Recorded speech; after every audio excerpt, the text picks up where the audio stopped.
mulai saja ya. Ya Pak. Bismillahirrahmanirrahim. Assalamualaikum warahmatullahi wabarakatuh. Waalaikumsalam warahmatullahi wabarakatuh. Gimana kabarnya, sehat? Alhamdulillah Pak, baik sehat. Ya, sehat ya. Ya, Silakan untuk berdoa terlebih dahulu untuk kita dulu. baik Pak. Sebelum belajar, marilah kita berdoa. Berdoa dimulai.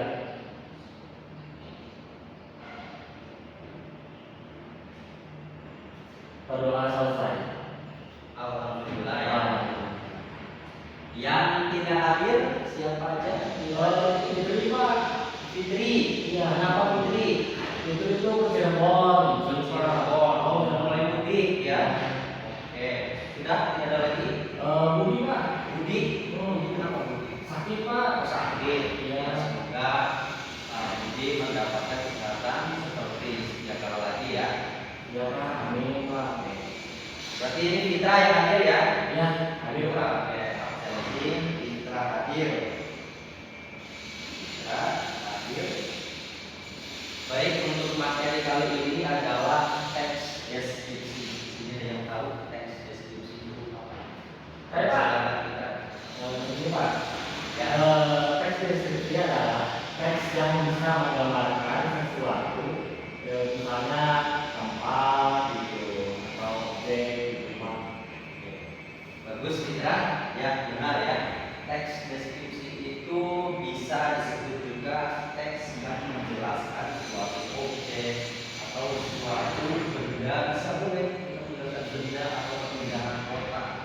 Itu bisa kita jelaskan secara rinci, kita deskripsikan. Nah, itu namanya teks deskripsi, yaitu teks yang menjelaskan suatu objek gitu ya.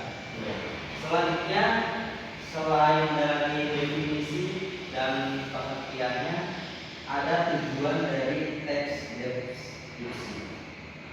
Nah, teks deskripsi ini ya bisa dilukiskan dengan cara yang sejelas-jelasnya. Nah, karena tujuannya ini agar si pembaca tidak bingung. Jadi dijelaskan harus sedetail mungkin, sejelas mungkin ya, sekritis mungkin supaya si pembaca itu tidak bingung atau ambigu. Itu tujuannya, untuk memberitahu pembaca dan tidak deskripsikan, tidak jelaskan kembali tentang satu objek, bisa seperti kota ya, misalnya kota Pangandaran, kota Kuningan ya, keindahannya atau budaya yang ada di daerah tertentu, itu bisa kita gambarkan atau deskripsikan. Jadi itu merupakan tujuan dari teks deskripsi. Itu ya, paham ya? Betul. Ada definisi tadi, ada tujuannya juga ya. Yang selanjutnya ada ciri-cirinya nih. Ciri-ciri dari teks deskripsi ya. Yang pertama itu menggambarkan suatu objek. Tadi sudah, berarti kita kalau misalnya kita ini mau mengetahui teks apa itu, misalnya teks deskripsi, ya harus kita ketahui ciri-cirinya dulu. Yang pertama itu mendeskripsikan suatu objek, berarti menjelaskan objek tertentu, misalnya kota Pangandaran kan, apakah kota Tasikmalaya ya. Mungkin dari kita sendiri, dari kota mana kita asalnya? Saya dari Kota Kuningan. Kota Kuningan, bisa itu budaya dari Kuningan ya, dijelaskan, dideskripsikan gitu. Yang kedua adalah topik yang berupa objek atau benda digambarkan sejelas-jelasnya tadi ya. Objeknya, jadi kita mencari topik ya, itu dijelaskan secara detail ya, dijelaskan sejelas-jelasnya ya. Kemudian dalam penjelasannya memaparkan sifat atau objek secara fisik tertentu. Kita fisik, misalnya kalau Pangandaran identiknya dengan ikan marlin. Biasanya ada, kalau kita ke Pangandaran ada tuh ikan marlinnya. Nah, itu kan menggambarkan suatu fisik, ya fisiknya. Kalau Kuningan biasanya ada apa? Yang dengan apa Kuningan? Kira? Dengan kota kuda Pak. Kota kuda, berarti ada patung kudanya. Ada Pak. Nah itu, jadi ciri-cirinya berarti menggambarkan secara fisik ya. Misalkan Pangandaran ada ikan marlin, laut, Kuningan ada kuda, ya Tasik misalnya payung itu. Nah selanjutnya banyak ditemukan kata-kata yang maknanya berupa kata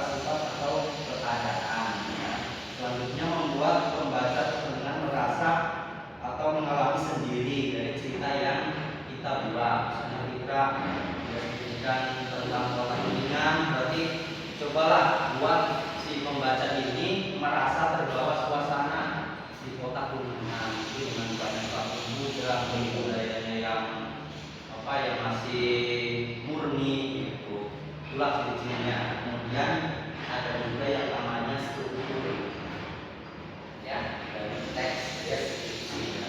Jadi ada 3 macam struktur teks deskripsi. Yang pertama identifikasi ya. Jadi identifikasi itu apa coba Putra? Identifikasi Yaitu pembahasan tentang definisi atau identitas objek yang ada di kota tersebut. yang kita deskripsikan ya. Betul. Nah, betul. Jadi sebelum kita menulis teks deskripsi, kita harus mengetahui strukturnya dulu ya. Jadi ada identifikasi berarti objek yang akan kita jelaskan itu harus diidentifikasi ya. Jelaskan dulu ini kota Kuningan apa gitu, atau mungkin di Kuningan yang unik apa, patung kuda, berarti nanti kita jelaskan dulu asal mulanya ya, diidentifikasi dari mungkin sejak tahun berapa kota Kuningan ini berdiri ya sampai sekarang, bagaimana perkembangannya di sana. Kemudian setelah kita identifikasi, kemudian deskripsi. Nah, berarti deskripsi jelas-jelasnya dijelaskan ya, berarti intinya ya, inti dari teks deskripsi ini ya inilah di struktur yang deskripsi, itu di bagian penjelasannya ya. Jadi di bagian penjelasan itu bisa menggambarkan fisiknya ya. Misalnya tadi ya, identik dengan patung Buddha untuk kota Kuningan ya, kebudayaan di sana gimana, adatnya bagaimana, atau sekarang perkembangannya bagaimana. Itu kita jelaskan di sini, deskripsikan berarti intinya. Kemudian setelah kita mendeskripsikan, ada kesimpulan atau pesan ya. Jadi dari teks deskripsi yang kita buat dibikin kesimpulannya atau ya pesannya lah gimana. Misalnya pesannya di Kuningan ternyata budayanya sangat bagus, dan di Kuningan itu masih terjaga adat istiadatnya gitu, dan orangnya itu ramah. Oleh itu bahkan kesimpulan atau pesan ya dari kota Kuningan, dari pendeskripsian kota Kuningan. Itu yang kita ya. Ya, paham. Paham ya sampai sini ya? Paham, Pak. Terima kasih. Nanti ini ada lembar kerja untuk peserta didik ya atau KPD. Mohon ini dikerjakan oleh Mitra. Jadi tugasnya nanti Mitra membuat teks deskripsi secara bebas ya. Mau kota Pangandaran, kota Kuningan, apapun bebas. Yang penting bentuknya teks deskripsi ya. Nanti Bapak kirim LKPD-nya melalui aplikasi WhatsApp ya. Baik, Pak. Oke. Sudah masuk Mitra? Sudah, Pak. Baik, itu ada lembar kerja peserta didik, tolong dikerjakan ya. Kita sekarang membuat teks deskripsi yang bebas ya. Silakan, waktunya 10 menit dari sekarang. Ya, Pak.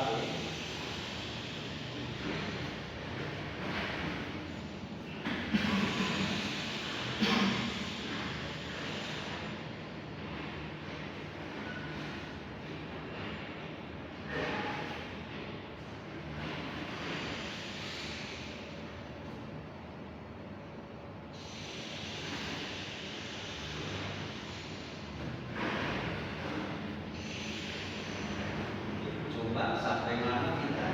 Sudah selesai, ada kesulitan tidak? Ada, Pak. Mana? Itu kan sudah menemukan identifikasinya kalau di kota Pangandaran. Dalam pembahasan identifikasinya itu seperti apa, Pak? Jadi yang pertama cari tahu dulu tentang sejarah Pangandaran itu bagaimana.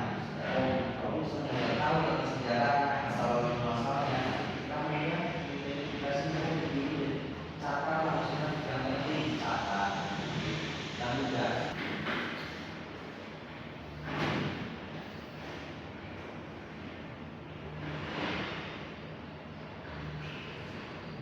Baik, karena waktunya sudah 10 menit berlalu, silakan, kita sudah selesai.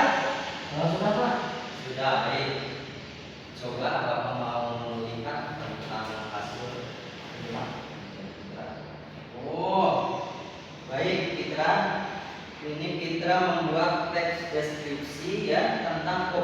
wisata Pangandaran itu judulnya ya. Betul. Jadi untuk identifikasinya itu Pangandaran ya berdiri sejak tahun 2009. Nah, sampai sekarang berjalan ke 2024. Jadi sudah berapa tahun itu Pangandaran berdiri dan disusul dengan beberapa adat istiadat yang masih melekat di daerah Pangandaran ya, seperti ketika ada sebuah hari penting itu membuat sesajen di sana. Jadi di daerah Pangandaran ternyata masih menjaga kelestarian adat istiadatnya ya.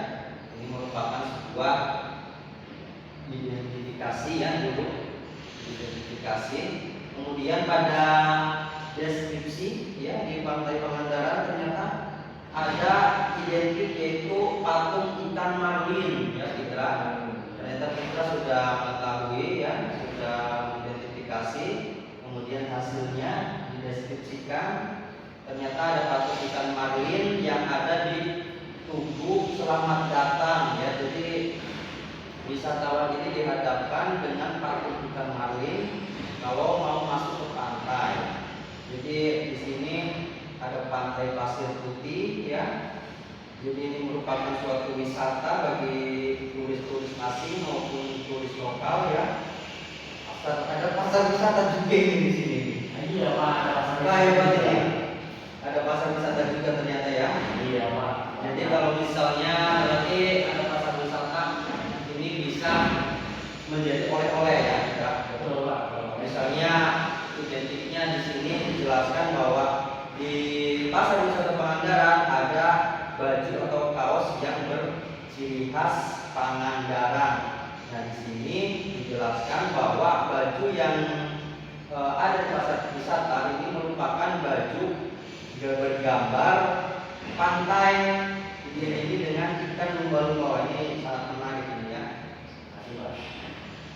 Oke ya, di kesimpulannya, di bagian kesimpulan di sini kita menyimpulkan bahwa Pangandaran itu sangat indah karena beberapa alam yang masih terjaga, tetapi untuk kuliner atau makanan di sini masih terbilang cukup mahal. Mungkin karena di daerah wisata ya saudara, jadi mungkin mahal. Dan kesannya setelah menginap beberapa hari di Pangandaran, memang suhu di sana sangat panas dan jarang sekali hujan. Tetapi saya suka keadaan alam Pangandaran dan saya kalau misalnya hari libur akan datang berwisata kembali. Oke, ini pesannya simbolnya sangat menarik ya. Terima kasih Fitra. Oke. Baik, tadi Fitra telah membuat sebuah teks deskripsi ya. Teks deskripsi ya. Jadi tadi ada identifikasi ya.